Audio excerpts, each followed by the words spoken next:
Bienvenue, suivez-moi avec une OnePlus Pad Go et aujourd'hui je vais vous montrer comment enregistrer l'écran sur cet appareil.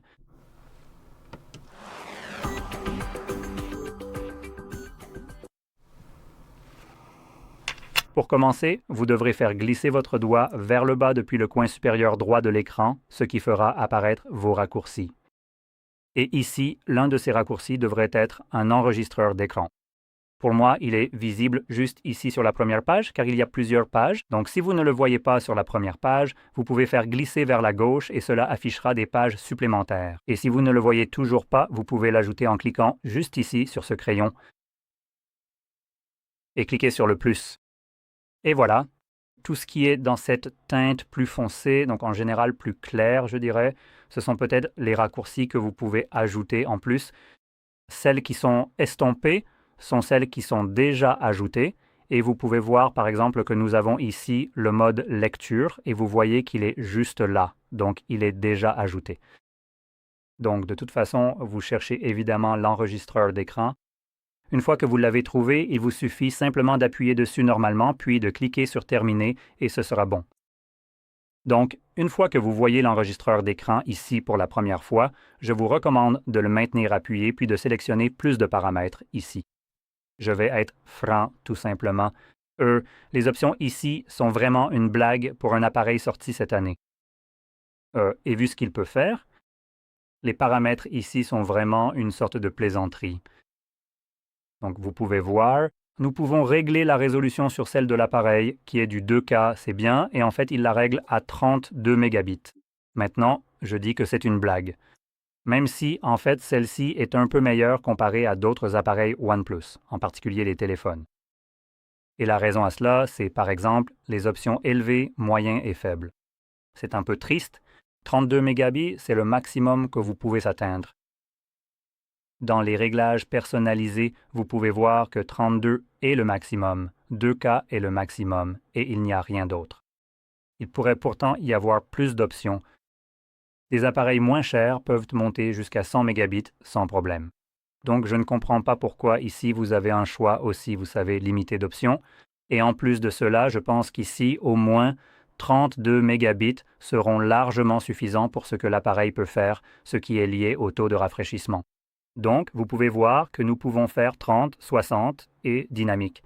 L'appareil est réglé sur dynamique, ce qui signifie qu'il va choisir automatiquement. Il ajuste le nombre d'images par seconde jusqu'à 120 images si un contenu est affiché à ce taux d'image. En général, je recommanderais probablement d'utiliser simplement 60 images par seconde.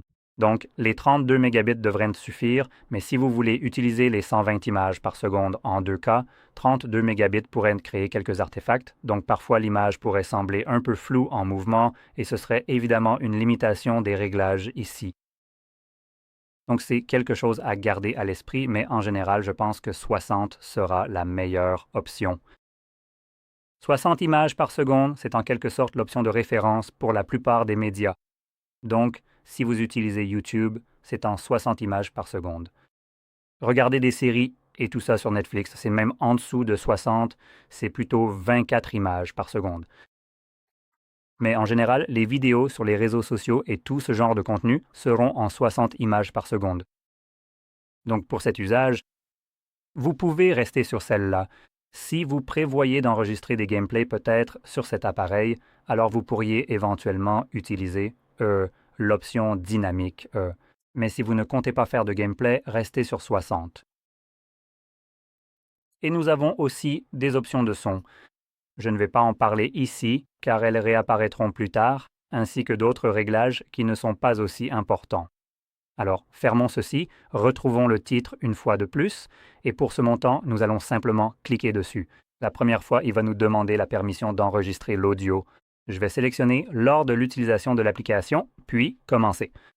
Et voilà. Les paramètres de son, comme je l'ai mentionné, vont réapparaître. Vous pouvez donc choisir l'option que vous voulez, soit le son du système, soit le microphone, ou les deux si vous le souhaitez.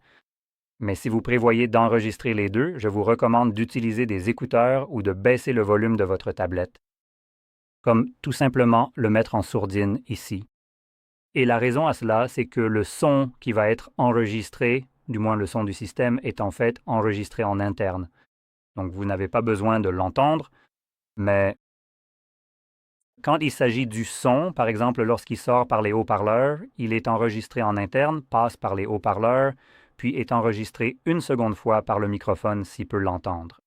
Évidemment, cela créerait un effet d'écho indésirable. C'est pourquoi je recommande d'utiliser des écouteurs pour cet usage précis. Sinon, vous pouvez simplement choisir l'une de ces options et ne pas enregistrer les deux en même temps. Et cela permettrait évidemment aussi de résoudre le problème, ou alors il suffit de couper le son. Et cela devrait aussi... Bon, maintenant je vais rester sur le son du système, puis commencer l'enregistrement ici, ce qui le lance. Cela vous donne cet effet Dynamic Island juste ici. Donc, tout ce que vous ferez maintenant sera enregistré. La plupart du temps, vous pouvez ouvrir des applications et les enregistrer sans problème. Donc, juste pour illustrer cela, je vais ouvrir quelques éléments différents ici.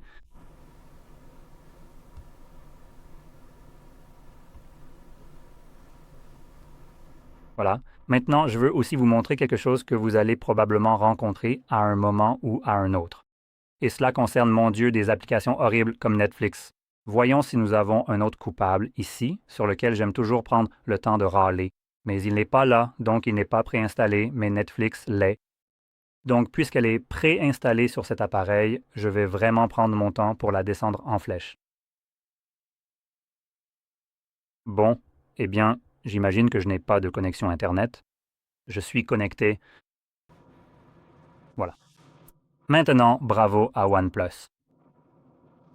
Il vous affiche ce pop-up juste ici. Le contenu protégé peut être enregistré. Donc il vous affiche en ce pop-up, ce que presque aucun autre appareil ne fait. Donc ça, c'est plutôt bien. Au moins, vous êtes conscient qu'une application pourrie et douteuse vous empêche simplement d'utiliser votre appareil comme vous le souhaitez. Cela dit, laissez-moi juste arrêter ça en cliquant sur le carré. Cela va l'enregistrer dans les photos, mais je veux parler d'une chose, la raison pour laquelle je trouve cela problématique. C'est parce que cette application Netflix qui est préinstallée sur l'appareil n'a jamais été installée par moi. Je ne possède pas non plus de compte pour cette application et je ne lui ai jamais donné la moindre autorisation pour faire quoi que ce soit sur mon appareil, même simplement exister dessus. Et cela sans même parler de tout ce qu'elle fait à sa guise sans jamais demander cette autorisation, comme bloquer mon enregistreur d'écran. Maintenant, je considère cela comme un problème, un genre d'option que, par exemple, quelqu'un comme Netflix peut utiliser. Sur quelle putain de base peuvent-ils modifier le fonctionnement de mon appareil sans même demander la moindre autorisation? Et faites bien attention, car je ne suis même pas connecté. En fait, je ne possède même pas de compte Netflix. Je n'en ai jamais eu. Par conséquent, je n'ai jamais accepté les conditions d'utilisation ni d'utilisation du service. Donc, je me fiche complètement de ce que cette application veut faire ou empêcher. De se produire, puisque je n'ai jamais accepté quoi que ce soit. Donc, à cause de ça, je vais en fait vous donner des alternatives à cette merde. Et ça peut aller à la poubelle, puisque ces alternatives seront gratuites. Va te faire voir, Netflix. Vous ne devriez pas foutre le bordel sur les appareils sans autorisation. Bref, une fois qu'on se sera débarrassé de cette merde, on pourra passer aux photos. Et à la fin, comme je l'ai dit, je vous montrerai des alternatives que vous pourrez utiliser. Maintenant, Google veut évidemment tout synchroniser sur le cloud, parce que, Dieu nous en préserve, vous auriez de la vie privée, on va se débarrasser de ça car on n'en a pas besoin, on a du stockage sur notre appareil. Laissez-moi juste augmenter un peu la luminosité. Donc, une fois que vous ouvrez votre application de photos, j'utilise celle de OnePlus, mais vous avez aussi Google Photos, même si personnellement, je préfère celle-ci.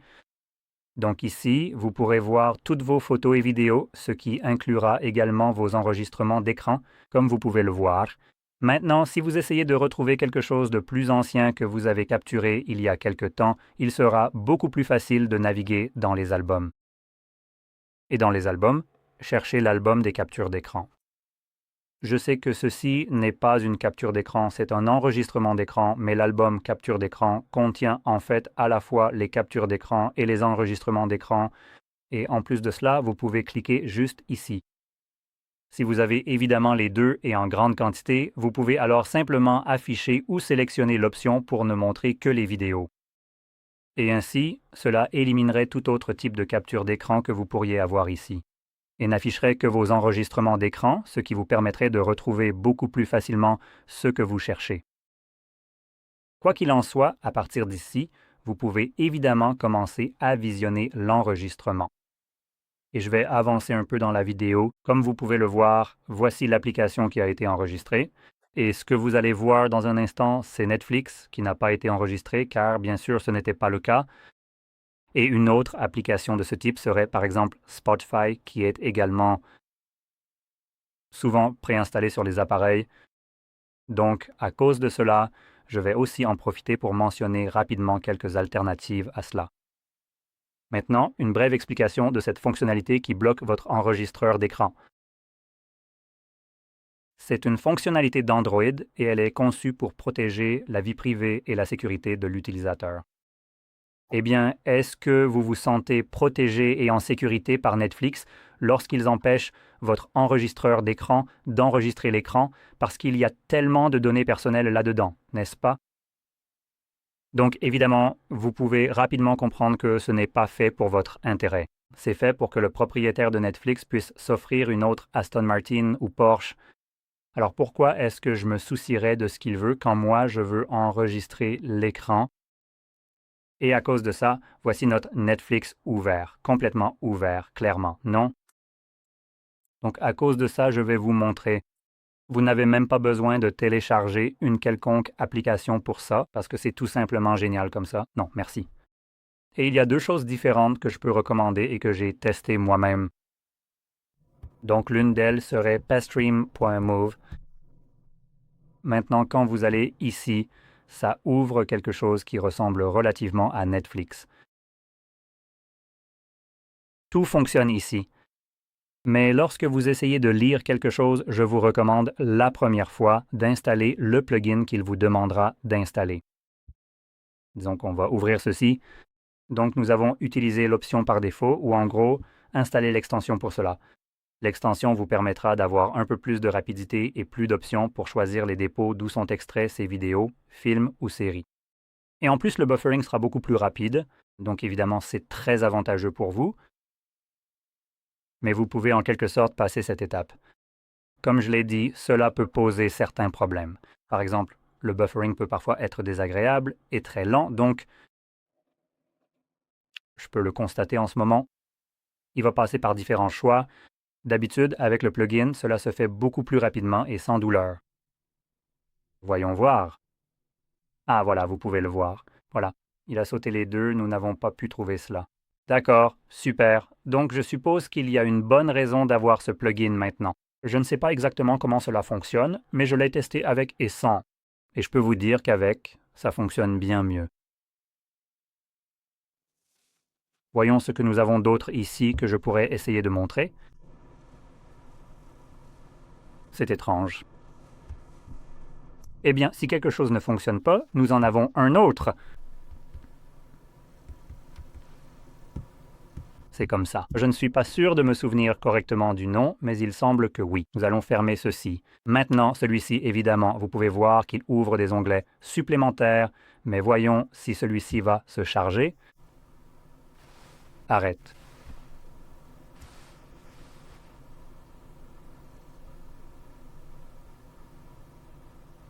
Oh, et vous pouvez voir, celui-ci a effectivement trouvé quelque chose. Encore une fois, je crois que celui-ci avait aussi un plugin que je peux installer pour l'améliorer, mais voilà. Maintenant, cela ressemble à une version cam, oui. Eh bien, le film existe déjà en fait, normalement. Donc, quoi qu'il ait trouvé, ce n'est pas vraiment la meilleure option ici. Alors, essayons peut-être rapidement. Ok, peut-être qu'Adblock serait très utile ici. Voyons voir. Peut-être essayer les séries télé. Vous voyez, il n'y a pas de version cam pour ça, ou du moins, il ne devrait pas y en avoir. Alors, voyons comment ça se passe. Donc, ça va être super pour les films maintenant. J'ai essayé pas mal d'options différentes pour ça, et celle-ci, du moins sur mon PC, semble vraiment bien fonctionner. En particulier le PayStream. Oh voilà, regardez ça, ça se lance, et évidemment ça redirige vers un nouvel onglet à chaque fois que vous cliquez sur l'écran. C'est un peu agaçant, mais oui, c'est plutôt pas mal. Donc ça, c'est pour des usages un peu comme Spotify. Vous pouvez utiliser quelque chose où vous pouvez chercher Revamp. Maintenant, cela va vous permettre d'accéder à YouTube, par exemple YouTube Music, Spotify et d'autres. Honnêtement, la version YouTube sera absolument géniale car elle bloque les publicités sur les vidéos, ce qui bloque en quelque sorte tous les bénéfices que je pourrais tirer de vidéos comme celle-ci. Mais bon, ce n'est pas moi qui fais des bénéfices, c'est mon patron. Génial. Cela vous sera donc bénéfique. Moins de publicité, moins de temps perdu, vous accéderez directement à votre contenu. Et en plus de cela, cela vous permet de lire en arrière-plan, donc vous pouvez verrouiller votre appareil et faire autre chose sans avoir YouTube ouvert. C'est donc fantastique, et pour la musique, c'est pareil, vous pouvez essayer. Quoi qu'il en soit, j'espère que cette vidéo vous a été utile, et si c'est le cas, n'oubliez pas de liker, de vous abonner, et merci d'avoir regardé.